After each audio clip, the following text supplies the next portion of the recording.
Hello. I have been procrastinating this video for at least a year, if not more, and then I got halfway through researching and then I just gave up for another 2 to 3 weeks, and now it's done and I'm happy to be here. Nothing wrong with Jane Austen, for the record. It didn't hit that like deep dive hyper focus that I often get into, and so it felt like a slog.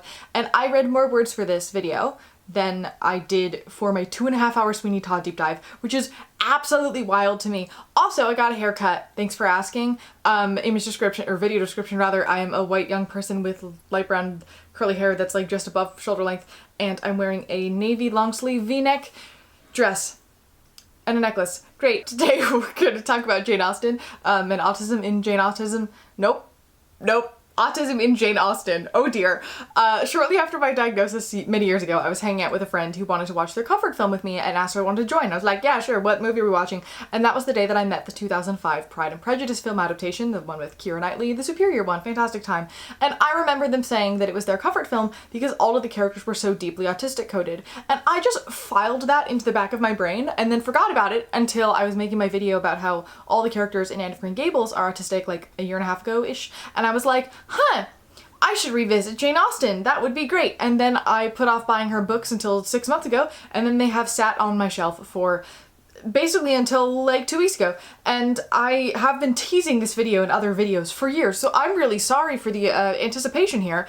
It's done. We're here. It's happening. Anyway, when it comes to autism in Austen, now that I've done more work on finding historical mental disability, particularly in literature, I was curious to see if this phenomenon carried across to her other works outside of Pride and Prejudice, and also what we know about her history and her personal life as well, because I've come across dozens of comments saying that Jane Austen herself was autistic, but approximately none of those comments have been in any even remotely academic writing, and I have no idea where that came from, other than she write autistic characters, she must be autism. So I wanted to figure out if we can maybe get some more answers on that as well, and I think that I do have them. So I started by reading Pride and Prejudice, which I have my copy here, followed by watching the best adaptations, of course, the 2005 film, The Lizzie Bennet Diaries, and Fire Island, and also rereading the Kate Hamill play, which is fantastic. I've also heard that the 1995 series, I think that's the year it was, is fantastic. I ran out of time, and also there's only so much Austen a human can, like, consume in one go. I'm normally a huge romance fan, don't get me wrong, it's semi-predictable. I love that, lets my brain detach for a bit.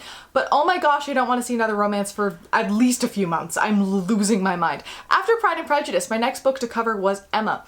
I was told there was a lot of autism in Emma, so that is the book that I bought. Around chapter 3, I decided to switch to audiobook because I could not handle it anymore, and then around chapter 6, I completely bailed, and my roommate told me to read Northanger Abbey instead because it's better. So we watched the 2020 Emma film.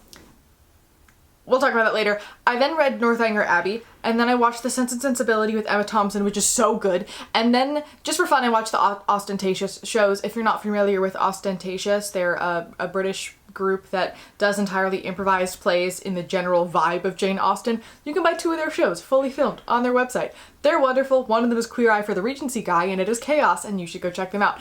I also, now have been handed a copy of Most Ardently that lives over there somewhere, and I thought about reading it for research purposes, but again, reading so much romance back to back has warped my brain. I'm halfway convinced that I could walk out my apartment and like meet somebody on the street immediately and be happily married to them within a 12-month, and that's not how the world works. Like, that's just that. Anyway, so who was Jane Austen? And then we'll talk about the ethics of retroactive diagnosis, and then we'll break down her works and whatnot. Oh, also one more thing. Sorry, chaos. I want to talk about the baffling source weirdness that I discovered while researching, because this is something that is very notable to me. The first confusing bit was that all of the academic discussions of autism and Austen happened in 2007, with the exception of one 2017 article and one 2023 master's thesis. I couldn't track down anything else that was not from 2007. I'm going to assume that this is because Phyllis Ferguson Bottomer's book, So Autumn Mixture Along the Autistic Spectrum in Pride and Prejudice, was published in 2007, and then the rest of the academic discourse bounced off of that book being published. But I'm also so deeply surprised that there is virtually no more recent commentary on the concept, even academically, after that fact, or at least that I could find, because it seems like I don't know, it seems like there was an assumption that like, oh, the book was published about this, so there's nothing else to say on the matter, but autism research and knowledge has changed so much over the last 5 years, much less 15 years. So I don't know why, like, nobody tried to modernize it between then and now, and like why there's a gap there. The other source of weirdness is that a lot of people are convinced that Jane Austen is gay, despite there being significant evidence of her seeming very interested in men at least. So I also feel like I read something about how she did kiss somebody. So at the very least, she was bi or pan if she was queer. But the thing that was funniest to me is that those articles talking about her as a queer person were talking exclusively about the cultural practices of the queer community that are a direct overlap with the cultural practices of the neurodivergent community. And I'm so interested as to the fact that like nobody connected the dots between the two and was just like, ah yes, queer people exist in the world this way, that she must be queer, and not, maybe there's some sort of combination thing. There were also a handful of discussions I came upon about disability and autism that didn't understand the concept of rare diseases or living undiagnosed or just having a chronic illness, and often had really ableist subtext despite being in the disability studies realm. So I don't know what's happening in the Austen scholar world, but this was hard to get through. Like, it was genuinely hard to read. Anyway, we're gonna update stuff. It's gonna be great. Now, Jane Austen lived from 1775 to 1817 in Hampshire, England, and was the 7th child born in a family of 8 children. Her older brothers were named Henry, Thomas, Edward, James, Francis, and George, and she had an older sister named Cassandra, who she was absolutely best friends with, and she had a younger brother named Charles. Her father was a pastor, her mother was known for her impromptu verses and stories, and the family loved acting and theater, which we can see a lot of based on how much dialogue appears in Austen's works. Jane's mother is also often described as a hypochondriac, which was of that sort familiar to most of us, which stops sufferers doing what they don't want to do while permitting them a wide range of activities they enjoy. A lot of sources refer to her in a very similar manner, and it seems like Jane herself also did.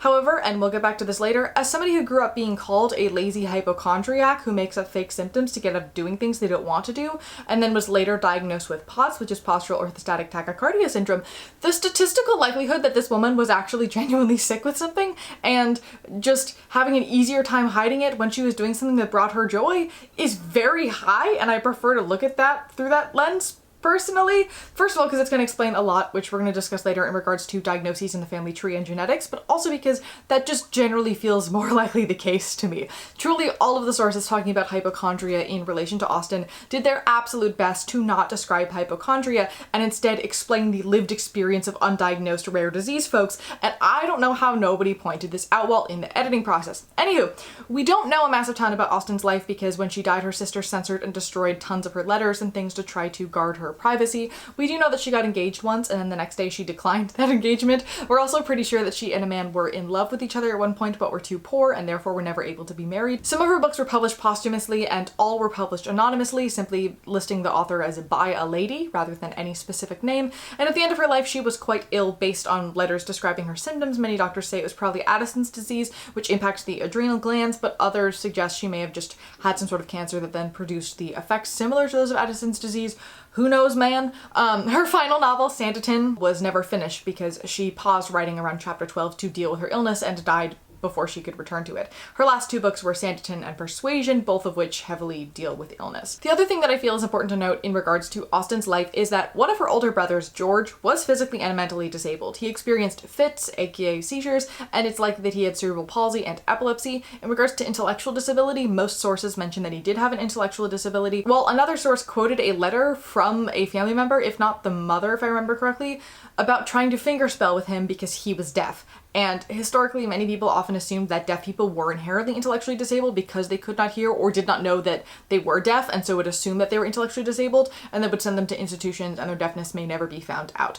Standard infant hearing tests are a very new concept. That's a whole history for another day. He very well could have been both, obviously. We have no idea. We do not know a whole lot about George. But I'm not sure what we would technically say today if we were to look at his symptom profile today. His uncle had a very similar disability, if not the same, probably the same, and so they both lived in the paid care of a family living less than 10 miles from the Austen home for the majority of their lives, with George likely leaving around the age of 13. It does not seem like, based on letters and whatnot, he was ever once visited by his family. He's never really mentioned again after around age 13 when he was sent away, and given the age that he left, he and Jane would never have crossed paths if they did not directly go and visit him. He was the only brother who did not marry, and he was excluded from his his mother's will. When he died in 1838, he was buried in an unnamed grave. It was a semi-common thing during this era and for a long time after for people to send disabled relatives to the poorhouse or the workhouse or a mental institution and then never visit them and then just tell everybody that that relative had died. That was very common up until fairly recently. I don't have proof that the Austins specifically did this. That's just the vibe that I'm getting. And I guess it's better that he was in a house with people than in an institution, but still not great. I will also add that Jane's cousin and eventual sister-in-law had a son with similar disabilities who lived with his mother until he died at the age of 15. And Jane was also surrounded by other potential disability, but we're going to table that until the end of the video. Now, when it comes to diagnosis, whether it's retroactively diagnosing a historical figure or having a diagnostic headcanon for a character, things can get very sticky very quickly. So we're going to let Sydney from my Armchair Diagnosis, Pop Psychology, and the Weaponization of Therapy Speak video take it away for a few minutes so I don't have to rewrite the same thing worse. And I'll also link the video above for you if you want to check it out. Take it away, Sydney. Let's start by talking about armchair diagnosis, which is basically when somebody who is not a trained professional diagnoses somebody with a mental disability. Neurodivergency, mental illness, disorder, whatever you want to call it. I'm going with mental disability because that kind of covers the whole group. It is also typically considered armchair diagnosis if it is done by a trained professional who does not know the person they are diagnosing directly. And y'all know me, we're gonna look at this with way too much nuance, but generally armchair diagnosis is seen as a bad thing, and reasonably so, because if we think about the times it is most commonly used, it's usually like oh, I think this person has this disorder and that's why they're a really bad person. That kind of situation. And if anybody has been even remotely paying attention to the Colleen Ballinger stuff, I sure have, the sheer amount of people randomly diagnosing her as a narcissist is a yikes. And it makes sense why people do this, right? Humans really like to categorize things and we like to find words for those things and those experiences so we can all act like the world makes more sense than it does, because the world is very overwhelming, and so if we make sense of it, it's easier. And we do that by categorizing. Like, this person did a really horrible thing, there must be something mentally wrong with them, because it's easier to comprehend that there's a group of bad guys out there who all fit into one category, and then we can learn how to spot those and avoid those people, rather than the reality that people are very complicated beings who do things for all kinds of reasons that we may never understand and probably will never understand. It also makes it easier for us to go, well, I'm not that, so therefore I'm one of the good people and I'm not capable of causing harm, which is inherently a harmful thought process, because everybody is very capable of hurting people even when we do not mean it. We've talked about that before. I talk about that a lot. This kind of armchair diagnosis is inherently super harmful, though it can be hard to see it that way because for most people doing it, it is a way that we cope with things that are difficult to process. But the problem is that it promotes a whole lot of stereotypes, both in our own heads and, if said out loud, for other people who hear what we have to say. It continues this overwhelmingly negative view of mental disabilities in a way that perpetuates the idea that neurodivergent people are inherently dangerous and likely to cause harm because of their mental illness or disorder. It also perpetuates the idea that mental illnesses and mental disabilities and disorders, etc., all have a look, and that you can spot them from the outside by not knowing somebody, which is just not how that works. And now you may be thinking, but Sydney, you've armchair diagnosed people on your channel before, and you would be correct on that. And that's where we get into the messy nuance of this concept, because scholars in the field of disability studies armchair diagnose all the time. We usually do it retroactively, reading between the lines of histories written about people from long ago to realize that neurodiversity has always been a part of humanity, like Van Gogh having bipolar disorder and Mozart being autistic. I've made videos before about inherently neurodivergent literature, such as Pushkin and Anne of Green Gables. I'm very slowly working on one about Jane Austen. Slowly. I'm getting there. I have a pile of her books over there and I haven't started them yet. Anyway, the discussion as to the ethics of retroactive diagnosis is a very frequent one, and it's very similar to the discussions of seeing historical figures as gay or trans, because they didn't have language for those things back then in the way that we do now, and it's an identity that is inherently related to social norms which change significantly over time. We don't know if they would identify with the language that we have today that we often use for these people, and therefore, is it okay to ascribe that language to them and associate them with that identity without their permission? And in my opinion, yeah, the ethics of ascribing an identity to a historical figure without their knowledge is a bit sketchy. Not to mention that we may not even be remotely accurate with those identities because we don't know that person. We only know them from their writings, from their work, whatever.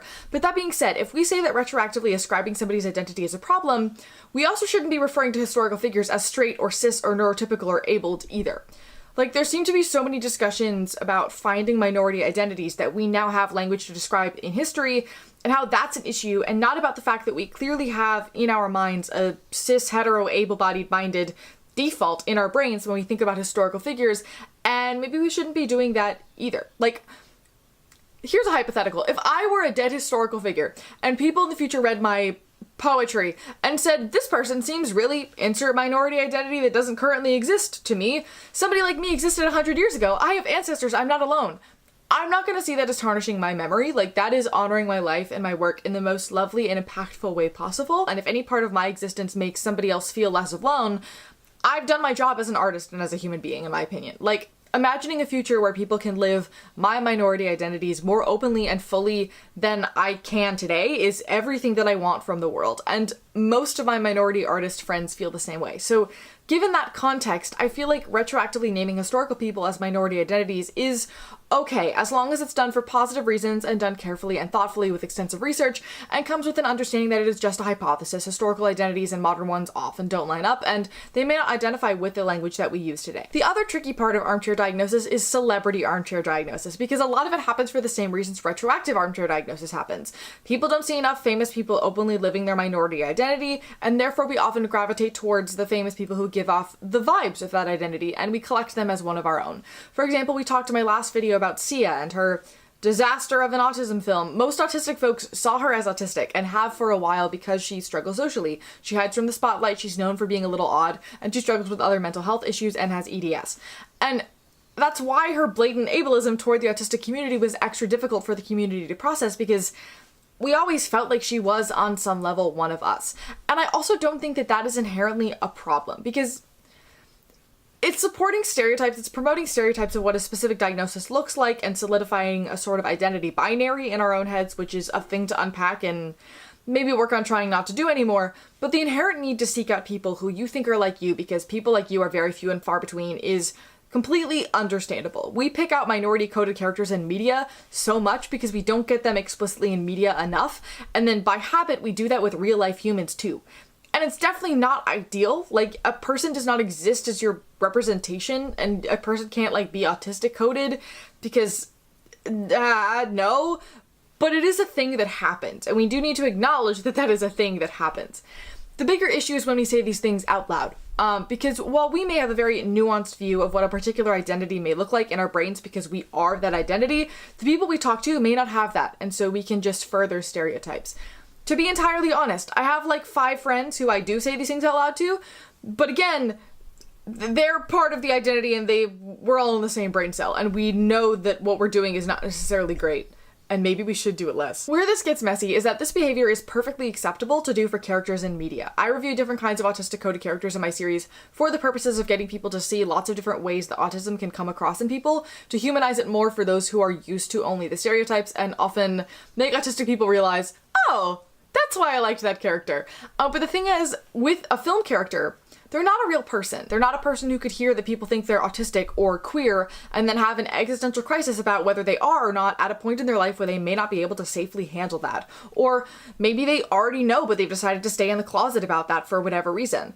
And outing somebody, whether they know that they're in the closet or not, is not cool on so many levels. There's a specific musician who the autistic community regularly talks about as being autistic because of the things that she says and does, and it got to a really weird, dehumanizing level and put her in a super weird position, and you can tell that she's uncomfortable with this conversation around her. So, like, if you see yourself in a famous person, cool, you see yourself in a famous person. Don't diagnose them with something or assign a minority identity to them to explain that, because you could inadvertently really hurt that person by accident. They can come out when and if they're ready, if they are that identity at all. We have no idea, and we should afford them that same level of autonomy and humanity that we do for our friends and for anybody else in the world. In the same way that you might be pretty sure that your best friend is gay, but you don't tell them that until they come to that conclusion themselves. It's just basic human decency. When it comes to retroactive diagnosis or identity marking, there's an expectation that one has to come up with a massive amount of proof as to why they are a minority rather than in the majority, and proof that is typically completely unattainable when it comes to extant records, and also proof that is almost completely unattainable for people today unless you have a direct conversation with the person about it, which they're dead, so we can't do that. I'm personally of the thought process that as long as you at least have some solid evidence to back you up and you're theorizing it for good reasons, have at it. I'm not going to stop you. One thing that is tricky about the situation specifically is that in looking at autism, which is inherently constructed in relation to its surroundings because it is categorized by, quote, social deficits, these present very differently based on the culture. And the culture of the early 1800s England versus 2024 United States are two very different things. So from a literary analysis perspective, we need to look at how those traits are perceived from within their time period and social groups as a part of our analysis, because if we see autistic traits, that doesn't necessarily mean they would have been perceived that way during the time period. Even like putting the term autism aside, which did not exist until in the sense of like social isolation and what we categorize autism to be, would they have viewed it similarly, if that makes sense. Now, I found this really salty Guardian article from about 16 years ago that was so salty that clearly the author was compensating for something, and it basically said the idea of seeing Mr. Darcy as autistic is the death of literary analysis because he is not there to be an autistic character, he's there to symbolize alienation, and we're ruining the text by analyzing it in such a way. Characters as diverse as the monster from Mary Shelley's Frankenstein to Sherlock Holmes have been placed on the autistic spectrum. Does this help us understand the books better? I'm afraid not. Having a neat medical tick box in which to place a character and understand them detracts from, rather than adds to, what the story is trying to tell us. This quote is very funny to me because scholars are fairly sure that Sherlock Holmes was actually based on a real autistic person, and there has been speculation about Doyle himself, as well as significant speculation into Mary Shelley herself based on historical evidence.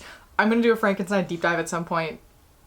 We'll get there. I don't like horror and I don't like old books. But this means that his choices to try to prove the point of his own article ended up making it look even more in denial than it already was. He also then argues about a character from Moby Dick and how he could not possibly be disabled, which, given that another character from Moby Dick, Captain Ahab, is one of the most famous disabled characters of all time, implying that maybe the existence and inclusion of another disability or disability coding was deliberate is, again, very funny to me. My issue with this argument and why I'm bringing it up is that it implies that disability did not exist in these time periods. And actually, in the article, the author talks about how autism was not diagnosed and used necessarily as a diagnostic term until the 1940s, but that does not mean that it didn't exist. It just means that we categorized it differently and we responded to it differently. Looking at Mr. Darcy, for example, as being anxious in social situations, which makes him come across as arrogant, gives him many more shades as a character than he had beforehand. Not to mention that most people see him that way anyway.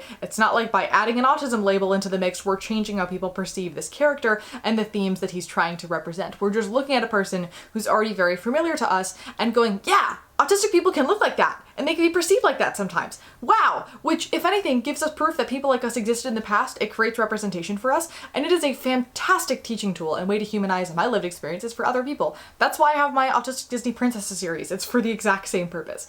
In regards to tropes, we do see a lot of autistic coding appear around the Industrial Revolution and getting more popular throughout time because the rise of capitalism gave stronger feelings of individual alienation, meaning that many stories primarily focused on or had characters who didn't quite fit in or feel comfortable in their surroundings because this was a major concern for people at the time. Autistic coding is a great narrative shortcut to make that possible because you can expand a character to make them super alienated, super detached from society, and by creating them outside of the typical norm to make them seem alienated, we're inherently making them seem neurodivergent. Before the Industrial Revolution, the primary focus story and narrative-wise was more centered around the anxieties of shifting bodies, shifting social status, the idea that the human self is not fixed but rather fluid. We see a lot of that in Shakespeare, so the autistic coding that we have pre-Industrial Revolution tends to be more tied towards how, like, clown. It tends to be tied more towards the concept of clown and how clowns and those archetypes were based on mentally disabled people, and we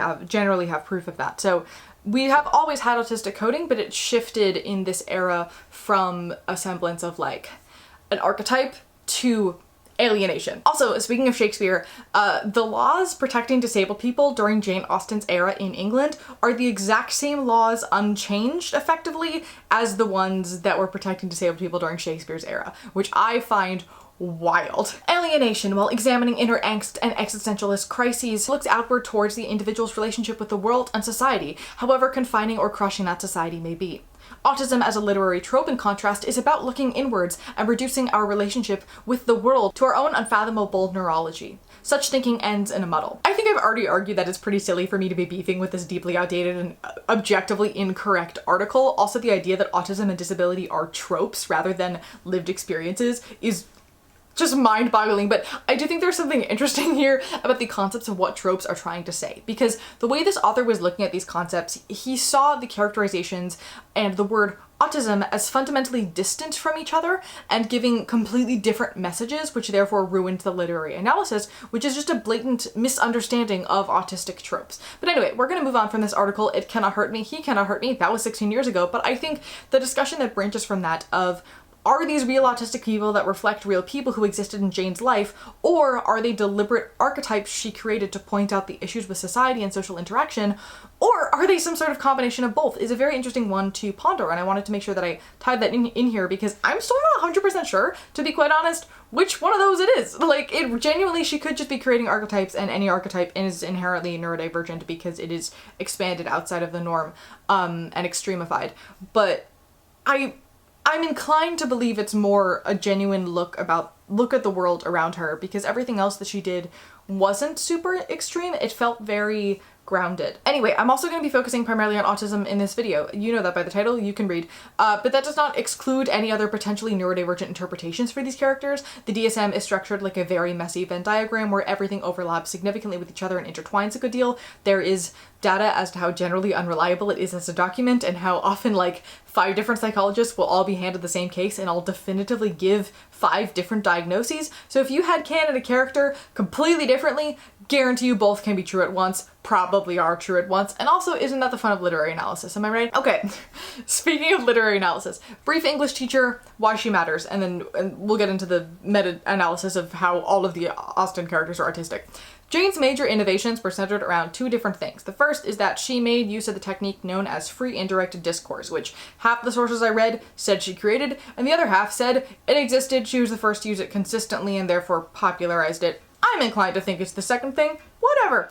Either way, free indirect discourse is a kind of writing that lets us kind of overhear the character's thoughts and blurs the lines between the narrator's opinion and the character's opinions. This gives the freedom for the possibility of an unreliable narrator, which had never been seen before. The second innovation is that the works of her contemporaries were very focused on very sensational plots, and instead she focused on the minutiae of life, and she paid attention to the social world around her and focused a lot on the humanity and socio-emotional arc of it all. This is known as a novel of manners, or a comedy of manners. This also probably statistically had been done before. She is the most known for popularizing it. All of which is to say, she often is referred to as the inventor of the modern novel. So thank you, Jane. We appreciate you. Something that she also did a whole lot of was use disability as a narrative tool, which was already very common, thank you Shakespeare, but I still think that it's of note because if we're going to look at madness, we should examine physical disability as well. And also, you know me well enough to know that I cannot pass up any aspect of disability study stuff. Like that's just what I'm gonna do. In general, disability and illness were super common in all works of this era, primarily because it was a lived reality. People were sick a lot, and it was a concern because we were still using like leeches and bloodletting as treatment during this era. So it makes sense that this is going to be in their media a lot. But it also makes for a spectacular narrative tool. Ignoring her last 2 works where she is deliberately extremely critical of imaginary patients who use their illness or disability as a justification for their own indolence, while also exalting the authentically sick and fragile who face their illness with pride and dignity, disability is everywhere in her other stories too. Kitty has a cough, which we're going to discuss later, and Berg is described as sickly, and the amount of times characters catch cold, or get ill, or hurt themselves is something that's almost absurd, quite frankly.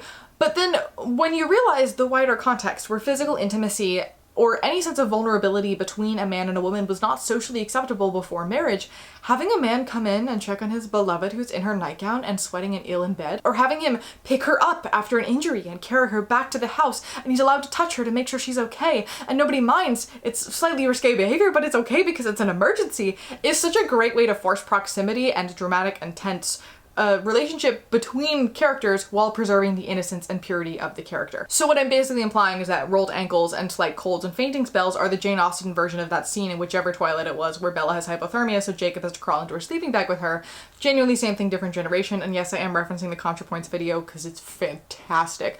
In regards to neurodivergence in her works, there is some credence to the idea that Jane created archetypes to prove a specific point, and her characters were deliberately expanded and not grounded in actual reality. But also, from a writing perspective, creating idiosyncratic characters who don't quite fit into their environment, you've created narrative tension from the get-go, and you have also created relatably flawed characters, which are interesting characters, ones that you can connect with and you want to watch grow throughout the story. For me, Jane Austen reads like a magnifying glass put to humanity, not to prove how interesting and weird humans are, but to kind of give life advice on different kinds of behavior and how it was perceived and what different kinds of ways of existing in the world can give you. We watch characters understand their prides, their prejudices, their senses, their sensibilities, their persuasions, whatever other ones, not their Mansfield Parks, that's not how that works, but we watch them learn how to interact with the world in a slightly atypical way that takes them a while to get where they should be. In a very similar style to how Anne of Green Gables, a also deeply autistic character, teaches readers how to take their quirks and kind of fine-tune them to clash less with the world around them through this lovable little girl. And for more modern versions, we have Ramona Quimby, we have Hank Zipser. It may not explicitly be written for that purpose, but that is how the messages do come across, and part of why they're so loved, because they feel like a self-help book without being a self-help book. And in every single example there, it comes from a cast of deeply neurodivergent characters. This is the project of Austen's fiction, to help neurodivergent characters adapt to a neurotypical world. Similarly, scholars like Catherine Sutherland outline how Austen's fiction acts as social pedagogy, how characters must learn to be skillful readers of those around them. Her heroines in particular discover in the course of the novel that individual happiness cannot exist separately from our responsibilities to others. I expand on the idea of Austen's fiction as pedagogy by reading her work through the lens of neurodiversity. For the neurodivergent heroines, the issues of observing and reading others becomes all the more important, all the more central to their growth and survival. And that brings us into our analysis. Let us begin with good old Pride and Prejudice, because it's the most famous for having autistic characters, and then we'll go in publishing chronological order after that. No, that's a lie. We're going in writing chronological order, not publishing chronological order. Very brief overview of Pride and Prejudice. There's a young woman named Lizzie Bennet. She's one of 5 sisters. The younger 3 in order, you don't need to remember this also, it doesn't really matter. I'm just giving it to you if you care.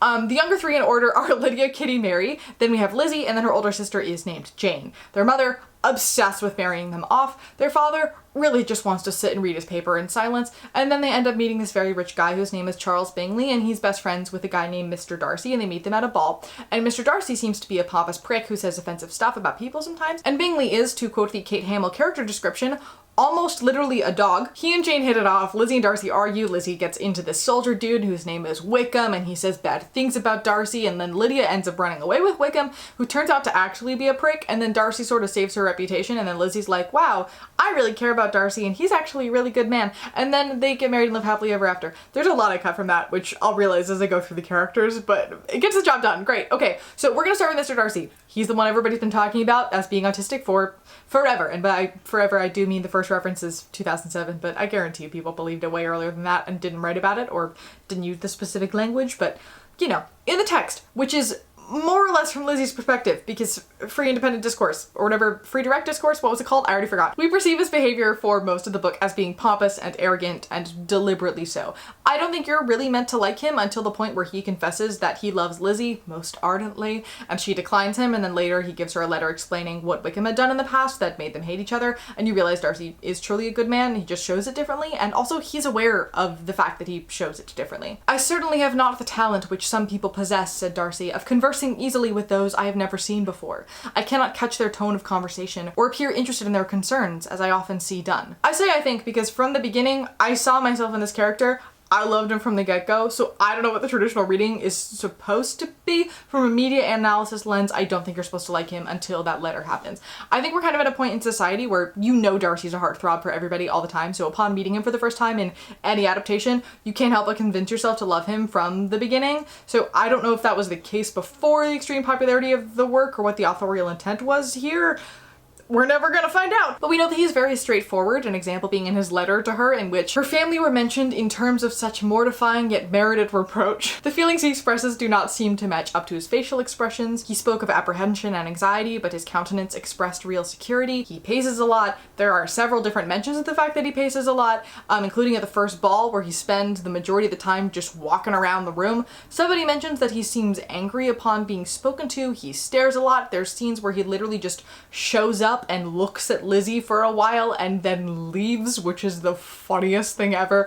But also, as much as he stares, he looks away the moment he ever makes eye contact, and that is also noted upon. I also don't think that he realizes that Lizzie does not like him. My favorite social cue, there's a moment where they accidentally run into each other in a specific like park or something, and she's like, oh, I'll tell him I don't want to see him. And so she's like, Darcy, I'm here a lot in this park. And he's like, okay, noted. And then every time she goes back, he's there because he wants to see her again because he didn't realize. It's fantastic. What a gem of a little guy. In the 2005 film, this Darcy specifically either avoids eye contact entirely or makes way too much of it to the point where it looks like he's trying to absorb your soul.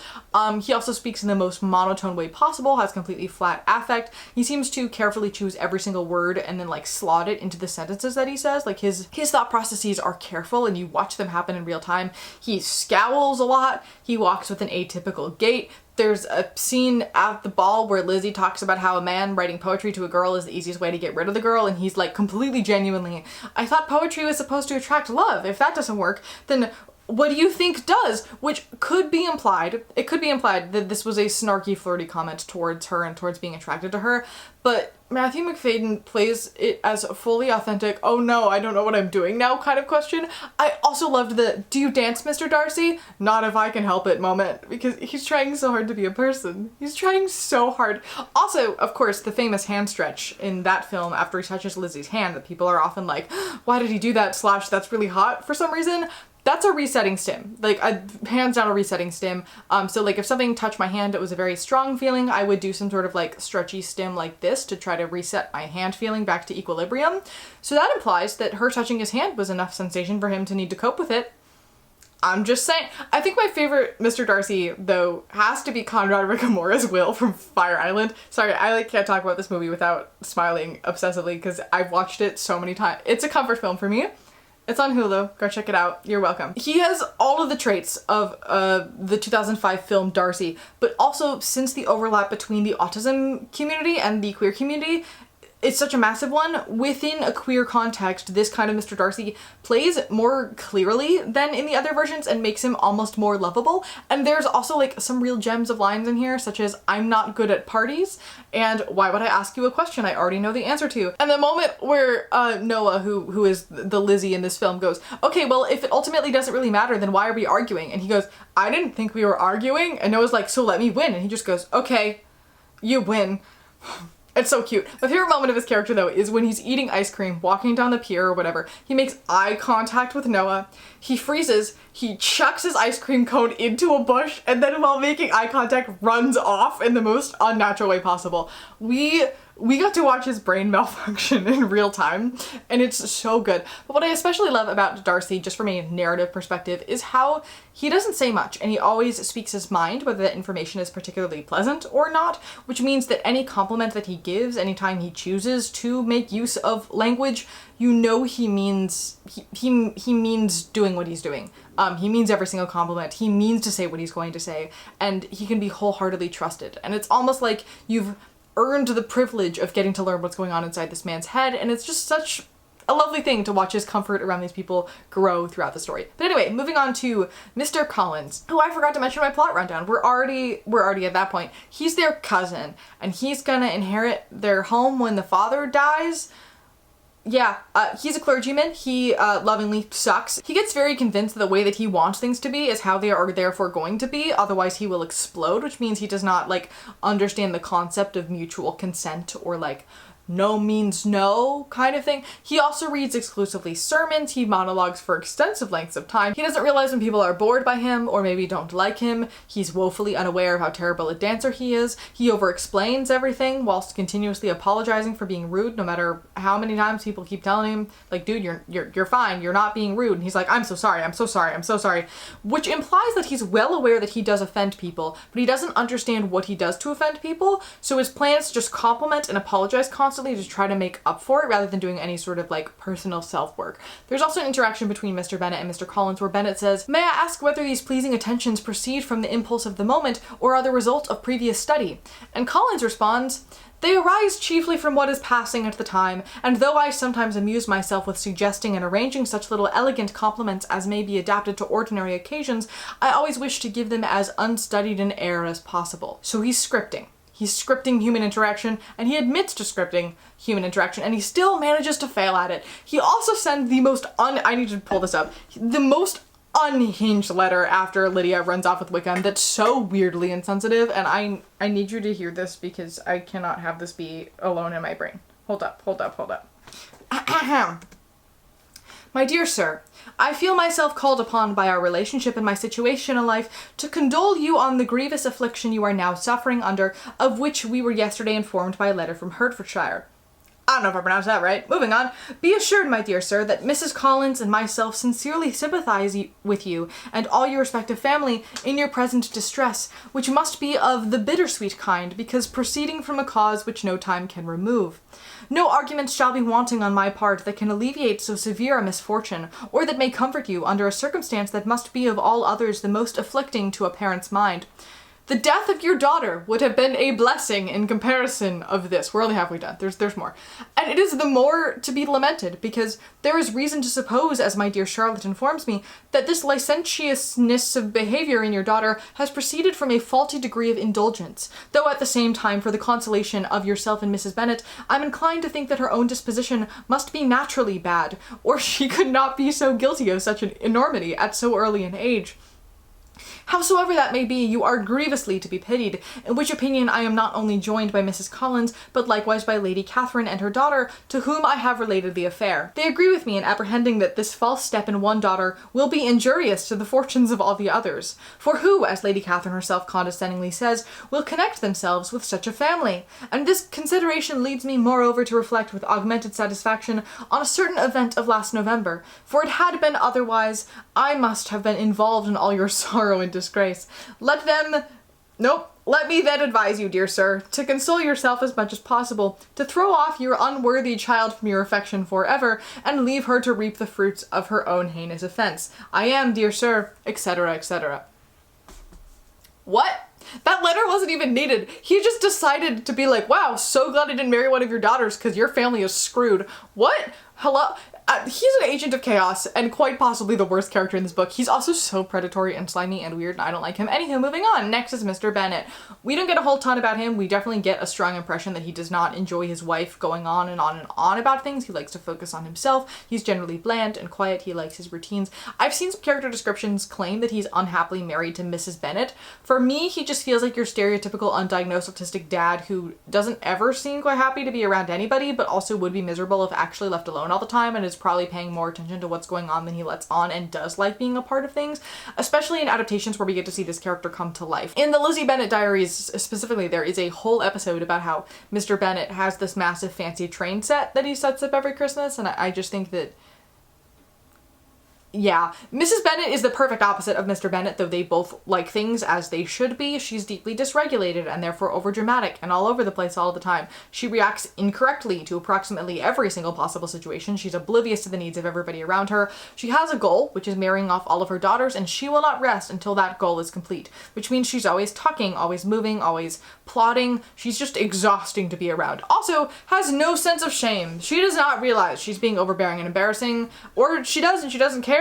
I don't think she knows though. The daughters from oldest to youngest. First we have Jane. I don't have a lot on her because she's a canvas character, meaning she's pretty bland, but that, as we talked about with Joanna and Sweeney Todd, actually implies a lot in regards to autism, because it often indicates somebody who is so focused on perfectionism and masking themselves perfectly that they simply reflect everybody that they're paired with like a mirror, rather than having an actual strong sense of individual identity. She also does not quite understand the idea that somebody might lie about something. She doesn't quite get that people might form fake friendships or that evil intention even exists. Lizzie Bennet is effectively our narrator, so we get to be inside of her head a good deal, meaning we get to see how she approaches social interactions with a to-do list of what the goals of the interaction are. Elizabeth, on her side, had much to do. She wanted to ascertain the feelings of each of her visitors. She wanted to compose her own and to make herself agreeable to all. We also know that her manners were pronounced to be very bad indeed, a mixture of produce and impertinence. She had no conversation, no style, no taste, no beauty. Truly, just the lady version of Darcy, if we're gonna be real with ourselves. She often copes with things by just getting up and running out of the room,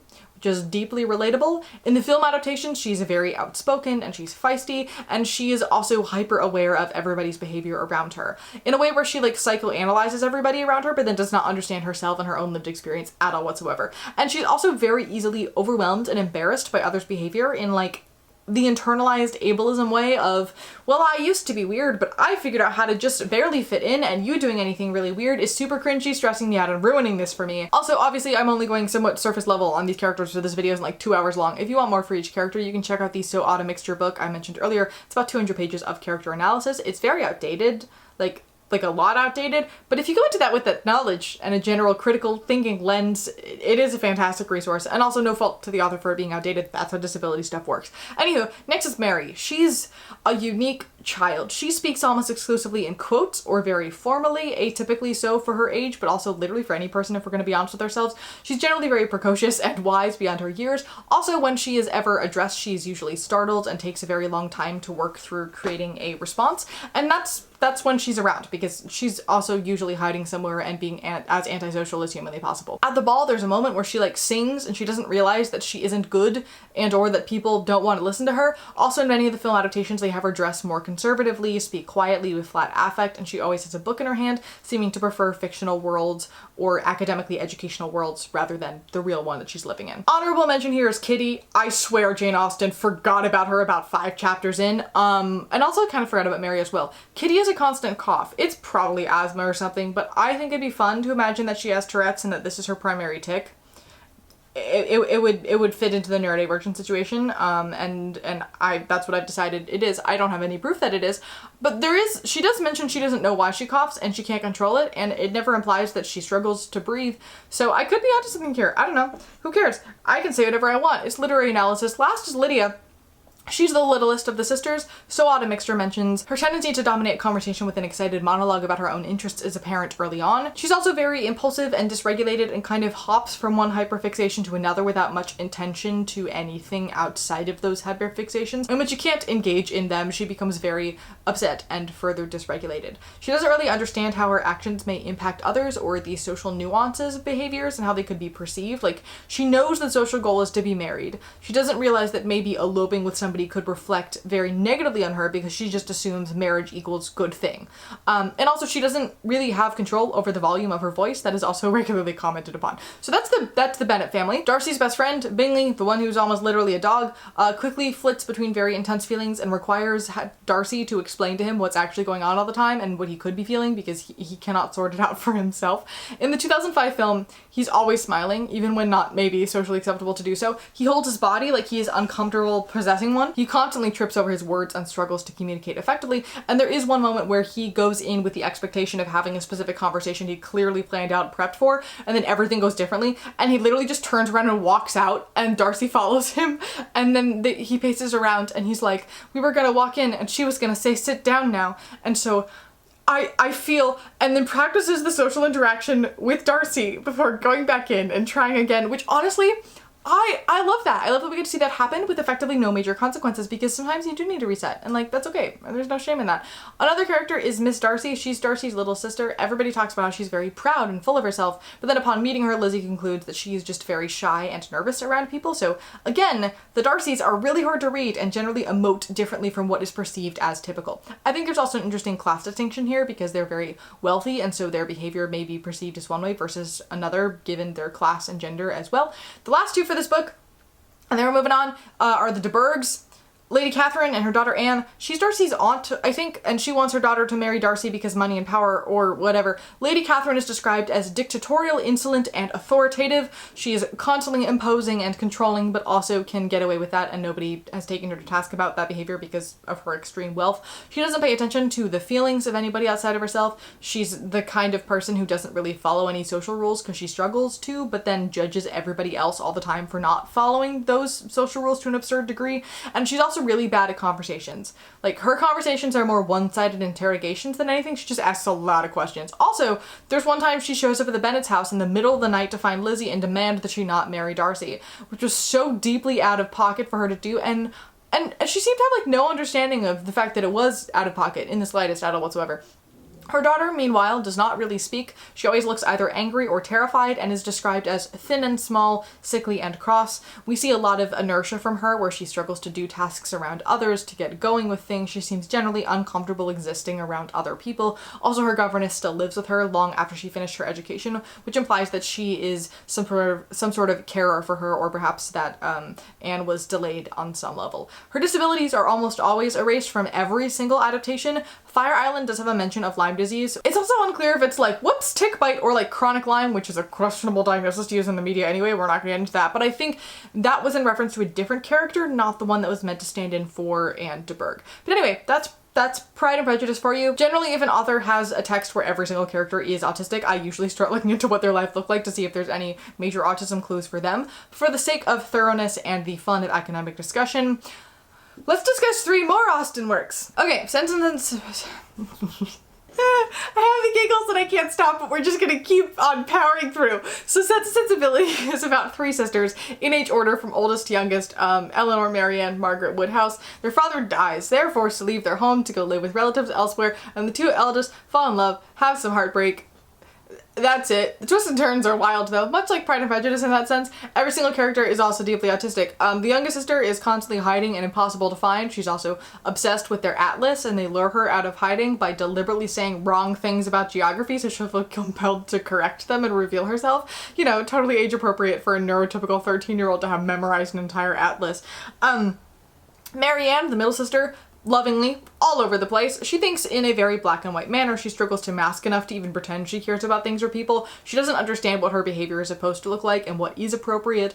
She misreads social situations. She struggles to understand the point of view of other people, is honest to a fault. She also gets easily overwhelmed and has meltdowns that range from yelling at people to falling apart to completely freezing to depression spirals. And much like Lydia from Pride and Prejudice, the men she finds attractive become all-consuming special interests for her. Also to a fault, unfortunately. I read a thesis by an Alexandra Sousa, who I've already quoted at this point, titled Neurodiversity in Sense and Sensibility and Emma, Jane Austen's Heroines and Their Cognitive Difference, that talked about how this reading of Marianne takes her from some overexpanded archetype of sensibility to a fully fleshed out character. Almost like, I don't know, adding a neurodivergent analysis gives characters more depth than it did before, and it's a really helpful thing, and maybe we should continue doing it at random guy from The Guardian 16 years ago. Anywho, older sister, Elinor, she feels a little bit like a combination between Lizzie and Jane Bennet with a harder lean to the Jane side of it all. No further notes on that. There's not much to work with here. I think if I'd read the book there would have been, because I would have had quotes from the inside of your brain, but from a film version you don't really get the inside of it. Anyway, the love interests are Alan Rickman, who always really nails the monotone flat affect, not entirely sure what's going on socially, but's gonna try his best and therefore comes off as slightly off-putting until you get to know him situation. That's kind of his brand.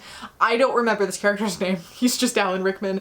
There's also a guy named Willoughby who is kind of a combination between Bingley and Wickham in his characteristics, very much floating between emotions and passions and not entirely paying attention to how any of his actions might impact others. And then lastly, we have Edward, who's Eleanor's love interest. He's played by Hugh Grant. He can't make eye contact to save his life. He is terrible at getting words out of his face. He fidgets all the time. And most importantly, his manner of speaking and of inhabiting his body is absolutely identical to one of my very closest and deeply autistic friends who has actually been on this channel before. So if you find him, comment it. To the point where I sent him clips. I sent him clips of this movie and I was like, it's you, and he agreed with me and gave me more examples. So he's just autistic, that's all I have to say about it. So just to clarify, the love interests of Sense and Sensibility are in fact Alan Rickman, my best friend, and then some random dude named Willoughby. So I understood this so well. And I think, if anything, this analysis is explaining why reading the book is better than just watching the movie when it comes to character analysis. But anyhow, they also have an aunt who does not understand the concept of boundaries and reigns chaos and is very overbearing in a way that is somewhat similar to Mrs. Bennet, but a bit friendlier, if that makes any sense. There's also another character, a Mr. Palmer, who was effectively Mr. Bennet and spent all of his time sitting and reading the paper and not wanting to interact with anybody and complaining all the time and often saying things in a way that he meant to be statements of just facts, but everybody laughed at them, which then bothered him. Been there, my guy. That's all I got. There you go. I truly, if you're noticing, I went really hard on the Pride and Prejudice research and then everything else just kind of became chaos. Next we have Northanger Abbey. This book was a fun time. I actually genuinely kind of enjoyed this one. Basically, Catherine Morland, who I will describe in a moment, goes off to spend time with her wealthy neighbors in Bath and ends up dancing with a young man named Henry Tilney at a ball and becoming best friends with an Isabella Thorpe, whose older brother John is best friends with her older brother James. We love names that are really hard to distinguish from each other. John is a very arrogant guy who lies a lot to boost his own ego and is not a great person. He proposes to Catherine and just assumes she's gonna say yes, and she's like, no, and it's really awkward. Meanwhile, James and Isabella get engaged, but then later Isabella kind of cheats with Tilney's brother and they break it off, and that's also really awkward. And Catherine also befriends Henry's sister, who invites her to go stay with them at Northanger Abbey, and since she's really into novels, she kind of convinces herself that Tilney's father killed his wife and he's covering it up, and she tries to cover it, and then Henry catches her in the act and is really awkward.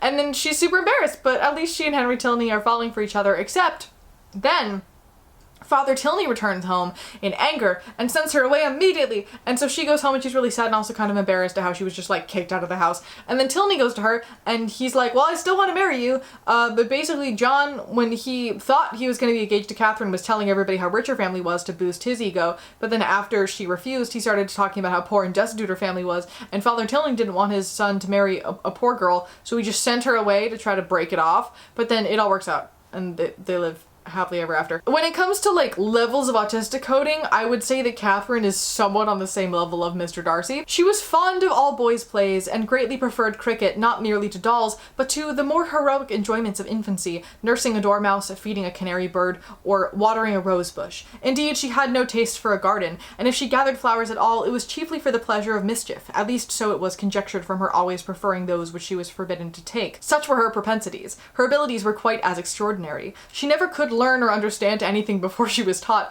and sometimes not even then, for she was often inattentive and occasionally stupid. She also cannot stick to tasks for long periods of time. She often starts things, hates them, and then stops. She reads everything she can get her hands on. It's implied she uses that to learn about the world because she's very naive and doesn't understand that people might exaggerate things or might lie or have ill intentions. She doesn't understand that concept at all whatsoever.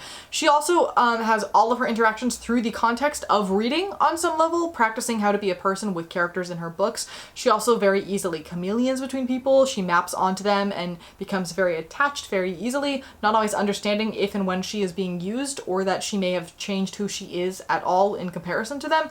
She generally like cannot understand other people's emotions or thoughts or experiences to the point where she starts to replace them with overdramatic ones from books because that's the only frame of reference that she has for other people feeling feelings. And that means that she just blows things out of proportion. She's also easily overwhelmed. She apologizes and over-explains constantly. With John Thorpe, she is simply showing the bare minimum level of kindness because that's who she is, and he assumes that she is speaking to him in the code of mutual affection at the time, and so she ends up completely leading him on by accident, which again, relatable content. Her best friend Isabella kind of connected the autism dots for me because their dynamic together is very similar to the Anne Shirley Diana Barry situation, with Catherine being the quiet, unassuming Diana, often taken along with Anne's wins, and Isabella talking very similarly about the world to how Anne does.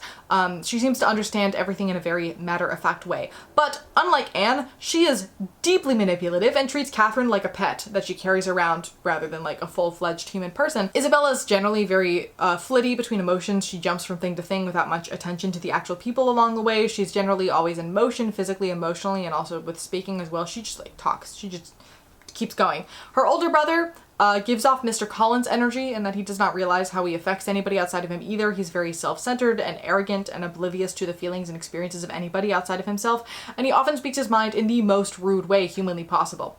Catherine's love interest, Henry Tilney, is just a little nerd boy. They're really cute together. Their flirting interaction is them discussing how human interaction works. "Why should you be surprised, sir?" "Why indeed," said he in his natural tone, "but some emotion must appear to be raised by your reply, and surprise is more easily assumed and not less reasonable than any other. Now let us go on. Were you never here before, madam?" Adorable. I love them. Also, he clearly has some semblance of a special interest in fashion because he knows an absurd amount about clothes and fabrics and all of these things, and it's kind of adorable, and I love him for it. He's a sweetheart. Feels like a bit of a cross between Darcy at the end of Pride and Prejudice and Bingley, and she's just a little guy. I love him so much.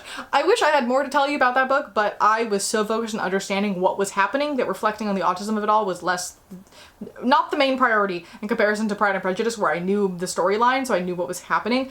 And lastly, we have Emma. I started this book and I hated the character so much that I had to bail. We watched the movie. I don't think I can tell you the name of any of the characters in the movie without looking it up because, yeah, it's boring. Basically, Emma Woodhouse is kind of the worst, and her governess, who stayed much longer than seems to be typical, leaves her to get married to a man that Emma sort of matched her with, so Emma decides that she likes matchmaking and is also good at it, and so she sets off to do more of it, and then everything gets really messy really quickly because Emma does not really seem to understand the concept of emotion or feeling, and therefore doesn't quite know what's going on and makes some really odd choices, but she does get her happily ever after, so good for her. The first thing that stuck out to me from the 2020 film is how deeply weird it is. Like, it's Wes Anderson levels of weird, which I think really works with this story where all the characters are super weird and it elevates that weirdness. But also, I was bored, so the only notes that I have are on Emma and her father. The rest of the characters very easily fit into this framework in one way or another.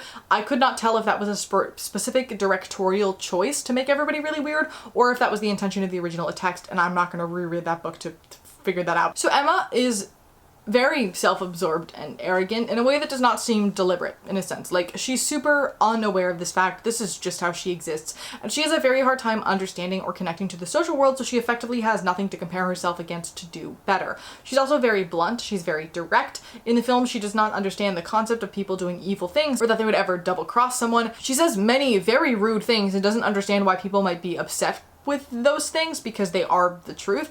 And she also does not at all notice when people are or are not attracted to each other, which makes her a terrible matchmaker.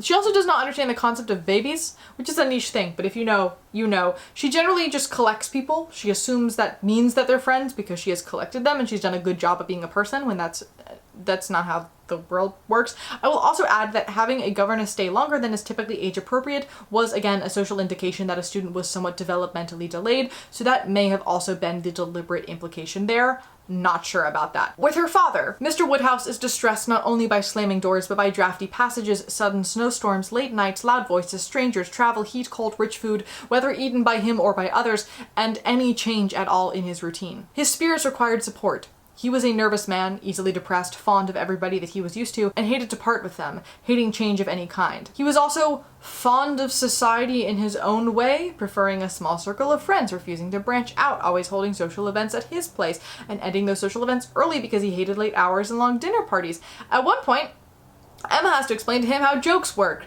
and it's regularly remarked upon that he does not understand and often cannot follow along large portions of social interactions. He's kind of like Mr. Bennet plus Mr. Palmer, but on steroids.